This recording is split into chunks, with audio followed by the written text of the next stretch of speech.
Alrighty, hello everyone, it is me again, back finally. If you want to know why I've been absent for so long, you will see another video uploaded either right after this one or right before this one that explains why I've been gone. But first thing I want to say is that someone very special to me gave me the idea to do this, and that is this little jar right here. But what it is just this jar that I put a whole bunch of little papers in. They're just topics for me to talk about on this YouTube channel. Not all of them are in here, otherwise this would be a little bit more full. These are the ones that are like the basic things, because I want to cover like basic stuff before I get into more complicated topics. Today's topic is how to tell if you are a witch, or how to tell if you're... I spelled that wrong. I was drunk when I made these. I made these last night. I was drunk. I spelled "you're" wrong. It's the wrong "you're." How to tell if you are a witch / how to tell if you're a natural born witch. And that is today's topic of discussion. So that's what we're talking about today. I did a little bit of research, and the website that first popped up when I googled this topic is actually a website that I've used before. And when I get to the end of the list, I'll tell you a story relating to it and why I know the website and why it was familiar to me. I'll leave the website in the description box. And also, there will be another link to a website down there, which I will be reading a passage from at the end. Let's get on with this. Okay. How to tell if you are a witch / how to tell if you are a natural born witch. To me, they are kind of the same thing. There's a small paragraph from an article that I found that I will read at the end of this that explains a little bit more what I mean by that when I say they're kind of the same thing. Enjoy this list of 13 things that I mostly agree with on how to tell if you are a witch / a natural born witch. Number 1. Your life and or emotions tend to follow the cycles of the earth and or the moon. But for me personally, whenever there is a full moon, I get really emotional. When there is a full moon, I am ridiculously emotional. I will cry at the stupidest things for no reason. Like, I will cry for no reason, and I get really emotional, and I get really sensitive, and I have this fear that everyone hates me, and it's the weirdest thing ever. But I will always get really emotional during the day, and then at nighttime, for some reason, I'm really calm, and I can, like, keep a lid on those emotions most of the time. But during the day, I'm really sensitive. And then at night, when it rolls around and I see that it's a full moon, everything from earlier in the day usually tends to make sense. And I don't know why it makes sense to me, but it does. During a new moon, I've noticed that I tend to have less emotional reactions to things.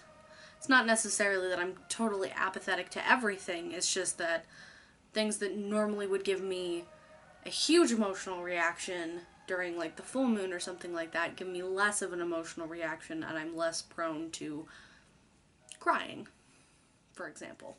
Number 2, is it you people run to when shit hits the fan? Do you send them home with hope and solutions to their problems and possible magical remedies?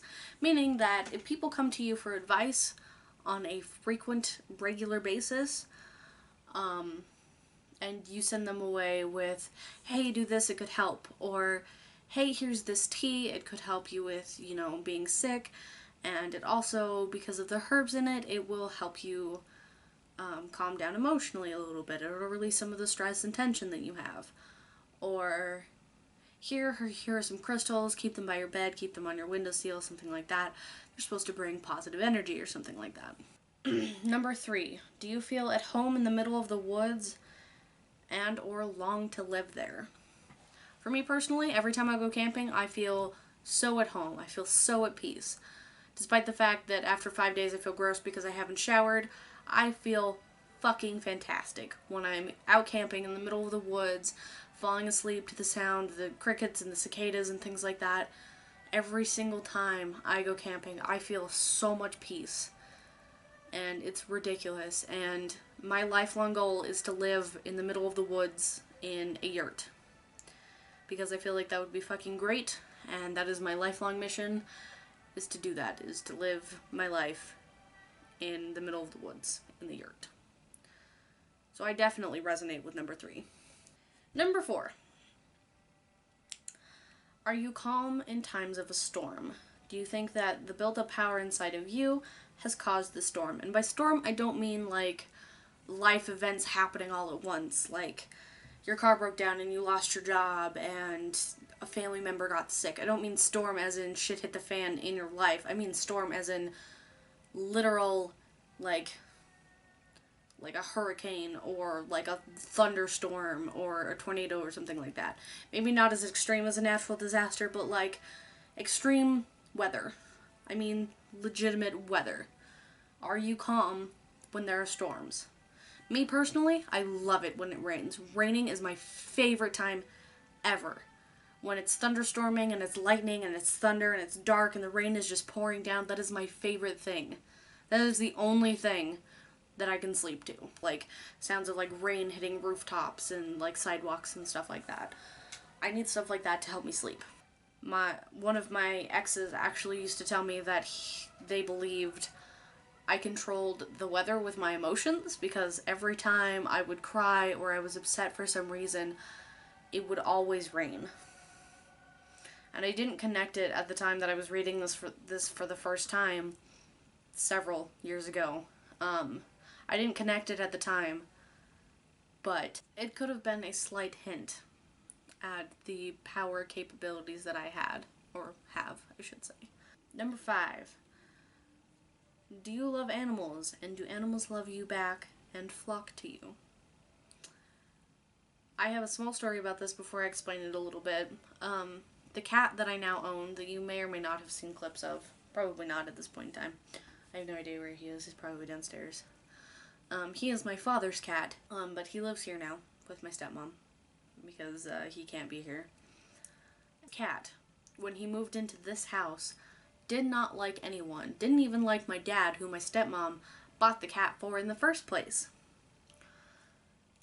Did not like anyone, would not sit with anyone, would not lay down with anyone, sat on the opposite sides of the room, would not cuddle with anyone, hated people. Like, he wasn't rude, but he just wouldn't sit with anyone. Like, he wouldn't cuddle with anyone. And my stepmom couldn't figure it out. She didn't make sense of it. She didn't understand. As soon as I get here, the cat is cuddling with me, the cat loves me, the cat is all up in my grill all the time.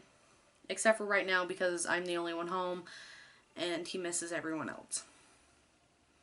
But the minute everyone comes home, he's gonna ignore them like they never existed. So, you know, it's whatever. But every time I go downstairs, he loves on me, so that's cool. Do random squirrels in parks not care that you're there? Do they come up to you and take bread from you? Or nuts or whatever? It's just little shit like that. Do you love animals? Do they flock to you? Do they love you back? Number 6. Are you drawn to the moon and everything that it represents? Meaning that, basically, just exactly what it says. Are you drawn to the moon? Me personally, I've always been fascinated with the moon. Always. The moon is my favorite thing to look at. Every time that it's doing something cool, or it changes and I notice that it's changed, or the sun is in an interesting position on the other side of the world, so it makes it look yellow. Just little shit like that. It's just little shit like that it means. Like, I love the moon. Oh, here he comes. I mean, just like oddly drawn to it. I've always loved the moon. Always.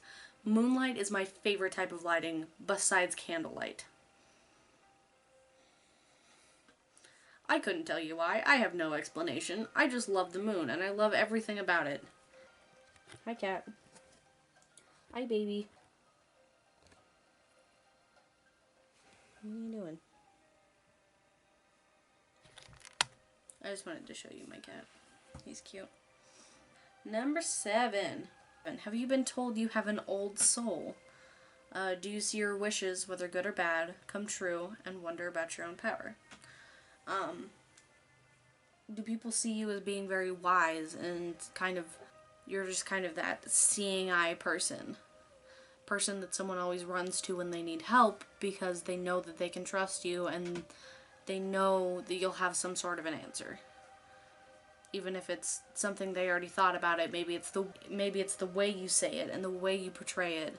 Anyway, number 8. Are you drawn to healing and helping people? Another good way to tell if you are a witch, especially a white witch, is if you want to heal and help people. If you want to do something to help someone else. Like me personally, I enjoy the darker parts of witchcraft, like necromancy, and I do a lot with the color black in specific. I like to call a dark witch, but that does not necessarily mean that I am a bad witch. I've never cursed anyone, I've never hexed anyone, and no, I'm like not trying to be offensive to anyone who has. For me personally, it's not something that I wish to do. Something that I personally feel is necessary in my witchcraft. That's totally fine. If you want to curse someone, fucking go right ahead. I hope that they, I hope that it works. I hope they get what they deserve. I hope they get what you were trying to accomplish. Like, if you curse people, go for it. You're a stronger witch than I am. I can't curse people. I feel too bad. I feel like shit. I don't want that extra negative karma because I know I don't have the power to fight it off. I like helping people, but I have a very dark, very twisted sense of humor. I'm a very dark individual, but I want to help and heal people. Number 9. One of the ones that I personally have not experienced, actually. Do you have painful past life memories of being drowned, burned, or crushed just for being your free self? That meaning, like, anything from a witch in your bloodline to the Salem witch that started your family bloodline. Could be any past life memory. I have personally never had those, and it sucks because I don't know anything about my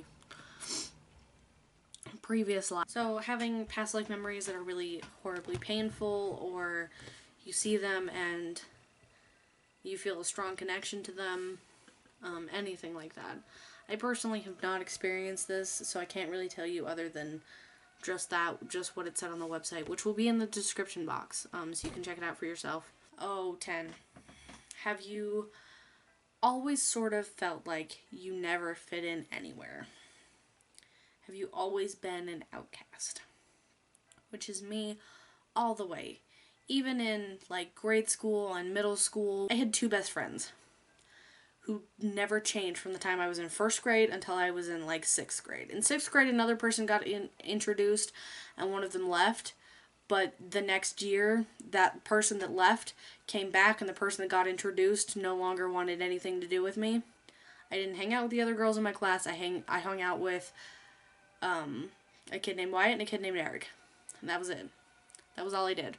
From 1st through 8th grade. Those were the 2 people that I always hung out with, no matter what, without fail. We were all outsiders. No one liked us. Except for Wyatt. He was really popular. And he was friends with pretty much everyone. Eric, as he got older, he got angrier at everything. And everyone kind of just left him alone.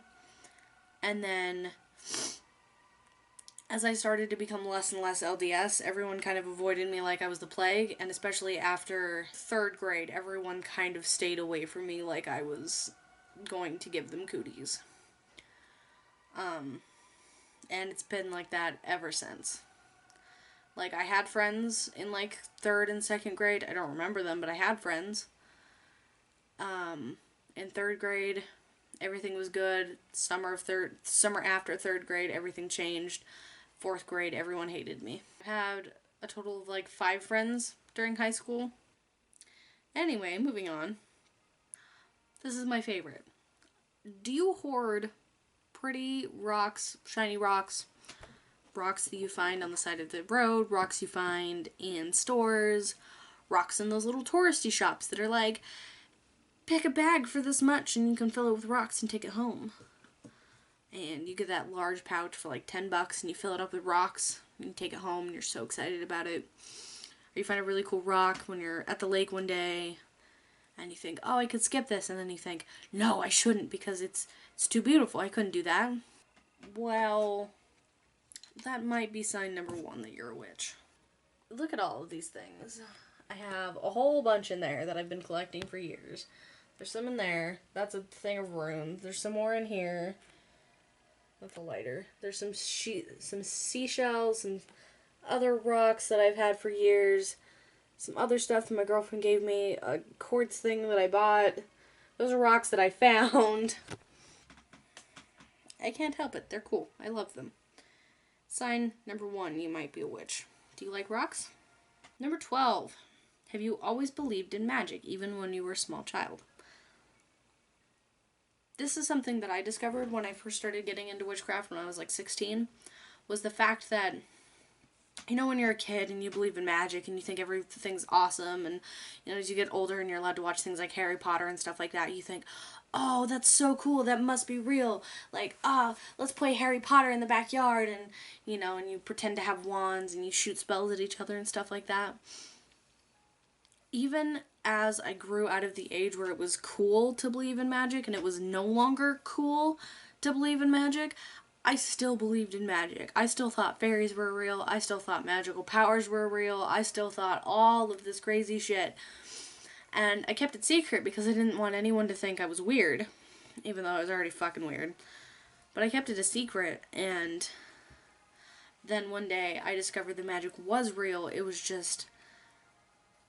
just wasn't the way that I thought it was real. And it wasn't like a startling realization where I went, oh, this isn't what I wanted, like, I don't want this anymore. I went, holy shit, that's so cool. It's not exactly what I thought, but it's still real. It still works. It's still a thing. I can practice it if I want to. If you've been believing in magic since you were a child, that's probably a good indicator that you are a witch. Number 13. Okay, so this is where shit gets weird. Okay, so the first time that I ever read this, I was reading it with my cousin. This specific list off of this exact website, I was reading it with my cousin, and once we got to number 12, I stopped, and after I had read the paragraph that went with number 12, I stopped and I looked at her and I was like, you know, this is really weird. I feel like I've read this website before. Like, I feel like I've looked at it before, and then I've read all of these things off of it. And I was like, I feel like I know this. Like, this is so familiar to me. But up until then, I had never looked at this website. Like, I was dead sure. I had never seen it before in my life. And then my cousin scrolled down a little bit and told me to look at number 13. Number 13. Do you have that deja vu feeling all the time, as if something inside of you is telling you something, sort of like an internal crystal ball? That's a really bad paraphrase of what it says in the actual website. But in the actual website, it's saying that your intuition is strong as hell. My intuition is fucking off the charts. If I were to look at which chakras of mine were aligned, my crown, or my third eye, off the charts. Fucking ridiculously, it's great. It's good to go. All the other ones need fuck tons of work, but my third eye, just fine. My intuition is ridiculous. Like, always has been, like, probably always will be. I don't know what it is, but it's so great. What? Am I yelling? Am I disturbing you? If you have the feeling that things happen a lot, or if you have deja vu all the time, or if you trust your gut a lot, and are almost every time correct, there's a very good chance you could be a witch. Because just experiencing that when I was reading this list of things that, you know, you could be a natural born witch if XYZ, and to have that moment right before number 13 telling me your internal crystal ball, your intuition is ridiculously high.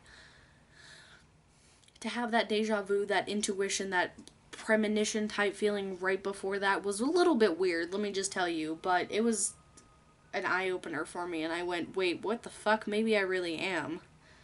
And that's when I dove into it. That's when I decided that there was nothing stopping me anymore, and I was gonna go for it. And I did, and I never regretted it.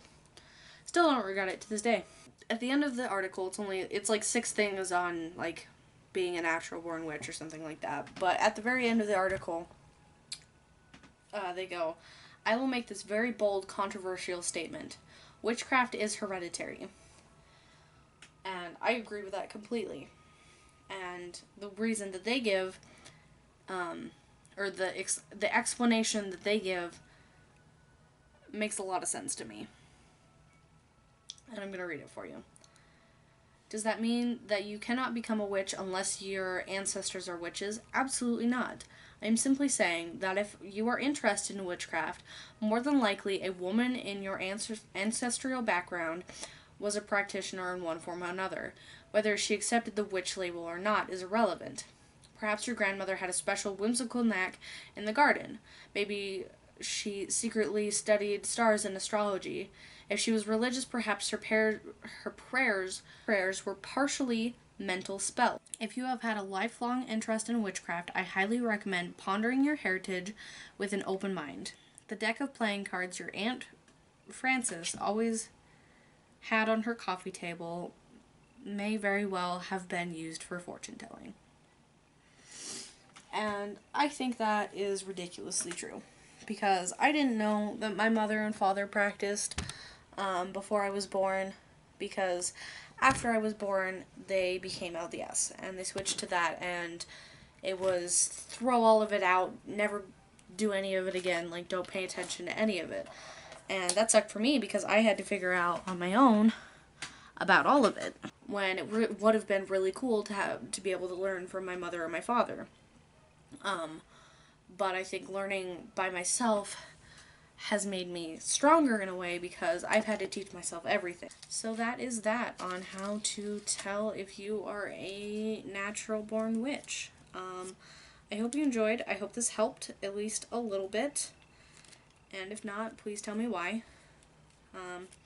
If you like my videos, please let me know, either in the comments or hit the like button or something. Yeah, subscribe to see more of my content. I try to put out videos as often as I can.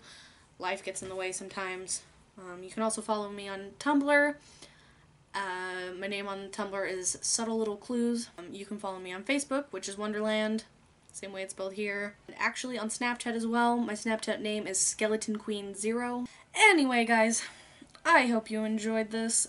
And as always, I will see you again later, and blessed be. Bye, guys.